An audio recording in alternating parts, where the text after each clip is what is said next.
Another day, another story. The biggest race of 2023 is in Kentucky, and it's not the Derby.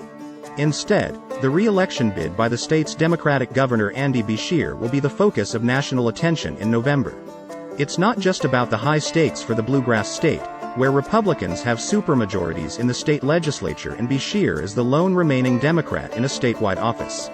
The race also serves as a bellwether for 2024, when control of the Senate will hinge on popular Democratic incumbents facing tough re-election battles in states like Ohio and Montana, which are less red than Kentucky. But, before Republicans can try to defeat Beshear, they first have to pick a nominee in what has become a bruising and expensive primary. The May 16th election has not been an ideological battle between different wings of the GOP, nor has there been any sort of reckoning or debate over former President Donald Trump's influence in the party. Instead, it has been a battle over which candidate can more convincingly claim to be a conservative fighter against Joe Biden and the radical left. The race has boiled down to a fiercely contested battle between Daniel Cameron, the state attorney general, and Kelly Craft, a Republican megadonor who served in the Trump administration, first as ambassador to Canada and then to the United Nations. The state's agricultural commissioner, Ryan Quarles, is also in the mix as well, but running a consistent third in public polls behind Cameron and Craft. Both Cameron and Craft would represent historical milestones in the state. Craft would be the second female governor in Kentucky history and the first Republican woman elected to the office. Cameron represents an even bigger milestone. He not only would be the first African American governor in the history of Kentucky, he would be the first African American elected as a Republican governor of any state. Politically, they have run similar campaigns on the issues. Scott Jennings, a longtime Republican strategist in Kentucky, told Vox that all three of the major candidates have expressed the same basic conservative views on issues like guns and abortion and described them all as mainstream conservative Republicans. Instead, the race has focused on personalities and become personal as the Kentucky airwaves have been flooded with television ads. Perhaps the biggest advantage Cameron has in the race is the endorsement of Donald Trump.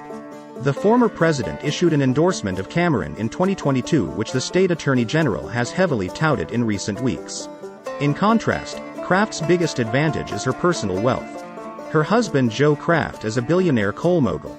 She has loaned her campaign almost $10 million this year, and her husband has spent $1.5 million to fund the super PAC that supports her. The result is that Craft has dominated the airwaves for much of the campaign, not just with positive ads that depict her taking culture war positions like standing up to woke bureaucrats, but with negative ads that have bashed Cameron for being an establishment Republican as well as for his ties to the state's senior senator, Mitch McConnell. A super PAC backing her aired an ad in March bashing Cameron as a soft establishment teddy bear. That framing has continued more recently. In one recent ad that tried to tie Cameron to New York County District Attorney Alvin Bragg, the state attorney general morphs into an actual teddy bear on screen.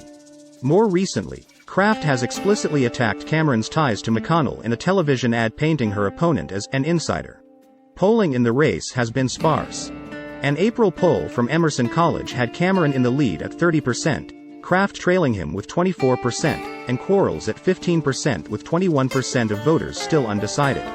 However, since then Cameron's campaign has been more active on television and all the candidates debated together for the first time in the campaign. Craft used the debate to attack Cameron over donations to his campaign from a company that makes gambling machines. Cameron attacked Craft because of her husband's massive donations to her super PAC and suggested that may have been illegal coordination as a result. Cameron also used the debate to repeatedly tout his Trump endorsement and attack Craft for not receiving the former president's backing. He jibed at her on stage, saying, "Kelly, you spent 6 months telling folks that you were going to get the Donald Trump endorsement. You had him at the Derby last year. And then I got the endorsement. And your team has been scrambling ever since."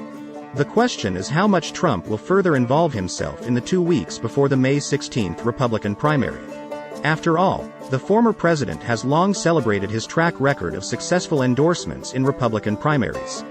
Further, there's a real question about, regardless of whether Cameron or Craft win, how much the attacks from the primary linger on into the general election. Beshear is one of the most popular governors in the U.S., a recent Morning Consult poll giving him a 63% approval rating, and he comes from a Kentucky political dynasty in the state.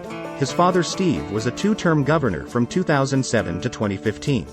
But there is a long time between May and November, and Kentucky is a state that Donald Trump won by 25 percentage points in 2020. Thanks for watching.